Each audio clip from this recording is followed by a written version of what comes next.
Hi friends, வாங்க வீடியோக்குள்ளே போகலாம். நாங்கள் கீதா. இன்றைக்கி நம்ம என்ன பார்க்க போகிறோம் அப்படின்னா, இன்றைக்கி நம்ம வீட்டில் என்ன சமையல் அப்படிங்கிறது தான் பார்க்க போகிறோம். அதுக்கு முன்னாடி கொஞ்சம் விஷயம் நான் உங்கள்கிட்ட ஷேர் பண்ணணும்னு நான் நினைக்கிறேன். யூஸ்வலாக இப்போ இந்த மேரேஜுக்கு முன்னாடியெல்லாம் சுடு தண்ணி கூட நம்மளுக்கு வைக்க தெரியாது. அந்த மாதிரி எனக்குலாம் பெரிய பெரிய ஹிஸ்ட்ரியெல்லாம் இருக்குது. அதில் ஒரு சின்ன இன்சிடென்ட் சொல்கிறேன். நான் சப்பாத்தி மாவை பார்த்திங்க அப்படின்னா தண்ணியே ஊற்றாமல் எண்ணெய் மட்டும் போட்டு பிசைஞ்சு பிஸ்கெட் மாதிரியெல்லாம் சுட்டிருக்கேன்.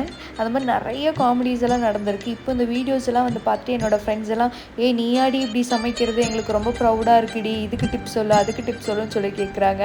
ஸோ அதை கேட்குறப்ப எனக்கு ரொம்ப பெருமையாக இருக்குது. ஸோ நீங்கள் இந்த மாதிரி உங்களோட காலேஜ் டைம்ஸ் பிஃபோர் மேரேஜ் பண்ணின சின்ன சின்ன விஷயங்களாம் என்கிட்ட ஷேர் பண்ணுங்கள், கமெண்ட் பண்ணுங்கள். ஸோ இன்றைக்கி நம்ம என்னென்ன பண்ணியிருக்கோம் அப்படின்னம்னா சொரக்காய் தான் பண்ணியிருக்கோம்.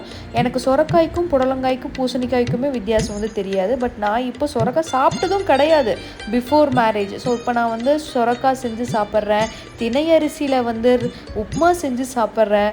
இந்த மாதிரிலாம் டிஃப்ரெண்ட்டாக இப்போ நடக்குது. இப்போது இன்றைக்கி நம்ம பண்ணியிருக்கிறது என்ன அப்படின்னா சொரக்காய் பொரியல், தினை உப்புமா அண்ட் பார்த்திங்கன்னா எக் பாயில் பண்ணி வச்சுருக்கேன் அண்ட் ஒயிட் ரைஸ் தான். இதுதான் நான் இன்றைக்கி பார்த்திங்கன்னா ஃபுல் காம்போவாக செஞ்சுருக்கேன். இதில் உங்களுக்கு ஏதாவது குறை நிறைகள் இருந்தால் கண்டிப்பாக கமெண்ட் பண்ணுங்கள். ஓகே, பிகாஸ் நீங்கள் கொடுக்குற கமெண்ட்ஸ் தான் பார்த்திங்கன்னா எனக்கான ஒரு என்கரேஜ்மெண்ட்டாக நான் எடுத்து மூவ் பண்ண முடியும். ஓகே, தேங்க்யூ ஃபார் வாட்சிங் மை வீடியோஸ். உங்களுக்கு பிடிச்சிருந்தால் லைக் பண்ணுங்கள், கமெண்ட் பண்ணுங்கள், ஷேர் பண்ணுங்கள்.